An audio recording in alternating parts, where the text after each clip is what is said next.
जब तक बिहार में एनडीए की सरकार थी, यही केंद्रीय जांच एजेंसियां नहीं के बराबर कार्रवाई कर रही थी। केंद्रीय सरकार के लोग अपने राजनीतिक प्रतिस्पर्धियों और विपक्षियों को एक केंद्रीय जांच एजेंसियों के द्वारा डराया धमकाना जाने के प्रयास इस तरीके से किया जा रहा है। आपने झारखंड को देखा होगा कि वहाँ की सरकारें, या आपने पश्चिम बंगाल में देखा होगा जहाँ विपक्ष की सरकारें थीं, वहाँ पर यूपीए की जहाँ सरकारें थीं, उसको देश की सरकार ने अपने जांच एजेंसियों के द्वारा लगातार डरवाने धमकाने का काम किया गया। 6 महीना बीत जाने के बाद भी बिहार में यह आम सहमति वापस नहीं लिया गया और आज राष्ट्रीय जनता दल के नेतृत्व श्री तेजस्वी प्रसाद यादव जी, राबड़ी जी और लालू जी जैसे हमारे जो शीर्ष नेतृत्व, पार्टी के कई सांसद, पार्टी के कई विधायकों पर लगातार केंद्रीय जांच एजेंसियों के द्वारा उन मामले में जांच की जा रही है जिस मामले में पहले ही जांच कर करके चार्जशीट कोर्ट में दाखिल कर दिया गया। बिहार में आपके साथ रूपम। आरजेडी के विधायक पूर्व कृषि मंत्री सुधाकर सिंह आज उन्होंने एक प्रेस कॉन्फ्रेंस रखा और उसके माध्यम से वो उन मुद्दों को सामने रखें। हालांकि वो विधानसभा पहुंचने वाले हैं और वहां पर जिस मुद्दे को वो रखने वाले हैं उससे पहले उन्होंने प्रेस कॉन्फ्रेंस किया और उन्होंने बताया कि कौन कौन सी चीज़ कमी है बिहार में और ये होनी चाहिए। चलिए हम आपको बता दें, दरअसल उन्होंने कहा है कि केंद्र एजेंसियां जो आपकी सीबीआई हो या ईडी हो, उन सभी के केंद्रीय जो एजेंसियां हैं वो चाहे सीबीआई हो या ईडी जांच एजेंसियां हो, उन सभी का दुरुपयोग किया जा रहा है। दुरुपयोग इसलिए किया जा रहा है क्योंकि आप देख ही रहे हैं कि देखिए लोकसभा का चुनाव आने वाला है और उससे पहले आरजेडी के सुप्रीमो लालू यादव के घर लगातार बार बार सीबीआई और ईडी पहुंच रही है और उनके जितने भी परिवार हैं उन लोगों को भी परेशान कर रही है। एक ही केस को लेकर बार बार 5 बार 6 बार पहुंच जाना, और इसके लिए ही वो कह रहे हैं कि इसकी दुरुपयोग किया जा रहा है और भी कई बातें हैं उन पे उन्होंने ध्यान केंद्रित किया है। क्या कुछ कह रहे हैं सुधाकर सिंह, आप सुन लीजिए। जब से बिहार में महागठबंधन की सरकार बनी है, उस दौरान करीब 7 महीने में केंद्रीय जांच एजेंसियों के द्वारा लगातार बिहार में छापेमारी को बढ़ा दिया गया है। जांच की कार्रवाई असीमित तरीके से उसको आगे बढ़ाने का केंद्रीय सरकार के द्वारा आदेश दिया गया है।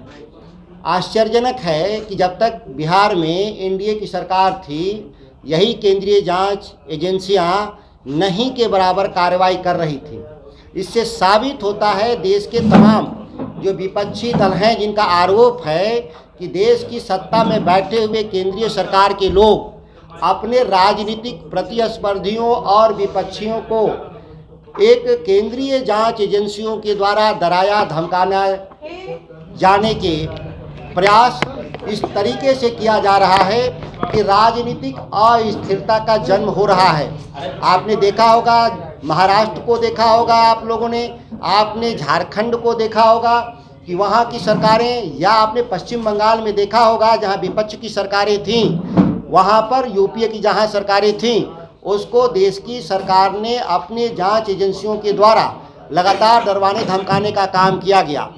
और एक बात तय हुई थी, आपने देखा भी होगा कि जिस काम के लिए मैं आज प्रेस कॉन्फ्रेंस कर रहा हूँ, मैं एक निजी विधेयक बिहार विधानसभा में ला रहा हूँ जिसका मुख्य उद्देश्य है कि दिल्ली पुलिस इस्टेब्लिशमेंट एक्ट के पारा 6 सेक्शन 6 में उसको अधिकार दिया गया था। बिहार जैसे राज्यों ने, देश के तमाम राज्यों ने दिया था आम सहमति कि वह देश में कहीं भी जांच कर सकते हैं। लेकिन जिस तरह से केंद्रीय जांच एजेंसियों का दुरुपयोग बढ़ता हुआ देखकर देश के 9 राज्यों ने अभी तक इस आम सहमति के धारा 6 को वापस लेने का काम किया था।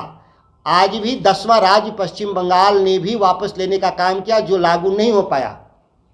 6 महीना पहले आप लोग को याद होगा, तेलंगाना के मुख्यमंत्री केसीआर आए थे और बिहार के मुख्यमंत्री जी के साथ साझा प्रेस विज्ञप्ति में कहा गया था कि बिहार के भीतर भी केंद्रीय जांच एजेंसियों को दी गई आम सहमति वापस लिया जाएगा।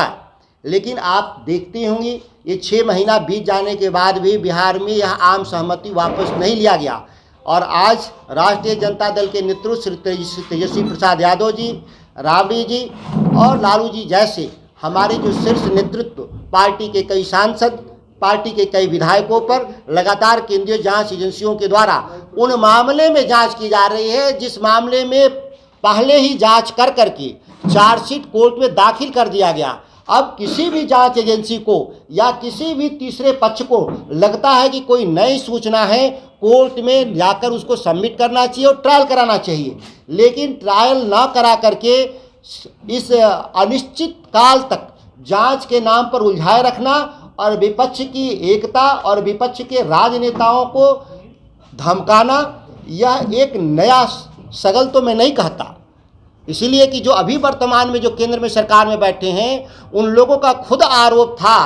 जब वो गुजरात के मुख्यमंत्री थे और विपक्ष में थे तो उनका कहना था कि जो केंद्र की सरकार है, तत्कालीन केंद्र की सरकार, वह अपने विपक्षी नेताओं को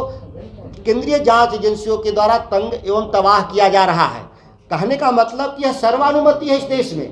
पक्ष हो या विपक्ष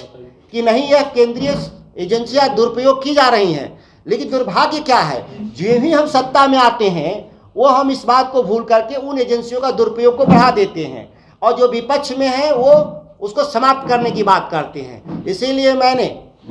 विधायिका के सदस्य होने के नाते मैं इस अधिकार का इस्तेमाल करते हुए मैं निजी विधेयक बिहार विधानसभा में आज पेश कर रहा हूं और माननीय विधानसभा के अध्यक्ष जी से मैं चाहता हूं कि इसी सत्र में बहस हो करके जो दिल्ली DSPE एक्ट को जो आम सहमति मिला है बिहार से, इसको निरस्त कर दिया जाए और केस टू केस मेरिट के आधार पे बिहार सरकार से अनुमति लेकर जांच की जरूरत महसूस करेगी राज्य सरकार तो उसको जांच करवाया जाएगा, क्योंकि बिहार सरकार के पास खुद भी कई जांच एजेंसियां हैं। राज्य के भीतर समस्या होती है, इसकी जांच स्वयं कर लेती हैं। अगर राज्य से बाहर वह अपराध घटित हुआ हो तो वैसे में केंद्रीय जांच एजेंसियों का भी सहयोग लिया जाना चाहिए जरूरत के हिसाब से। तो आपने सुना, सुधाकर सिंह का साफ तौर पे कहना है कि जिनकी सत्ता होती है वही भ्रष्टाचार करते हैं। तो हमने उनसे यह भी सवाल किए थे, तो जबकि सत्ता जब यानी कि रेल मंत्री जब लालू यादव थे तो यानी कि उस समय भी भ्रष्टाचार हुआ था और उसकी की वजह से हो सके कि अब विपक्ष में आए हो तो फिर इस तरह से किया जा रहा है। तो उन्होंने इसी मुद्दे पर उन्होंने कहा है कि इसीलिए तो मैं एक एक्ट की बात कर रहा हूं और उस पर ही उन्होंने कहा है कि ऐसा नहीं होना चाहिए कि जो भी विपक्ष सत्ता में हो तो वो ईडी और सीबीआई का इस तरह से दुरुपयोग करे, चाहे हम ही क्यों नहीं सत्ता में चले जाएं तो उसके बाद ईडी और सीबीआई का दुरुपयोग करे, ये काफ़ी गलत है। और उसी के लिए वो बोल रहे हैं कि हम सदन में जाएंगे और इस मुद्दों को रखेंगे। चलिए अभी के लिए इतना ही, बने रहें लाइव बिहार के साथ। धन्यवाद। लाइव बिहार YouTube पर सब्सक्राइब और Facebook पर लाइक जरूर करें।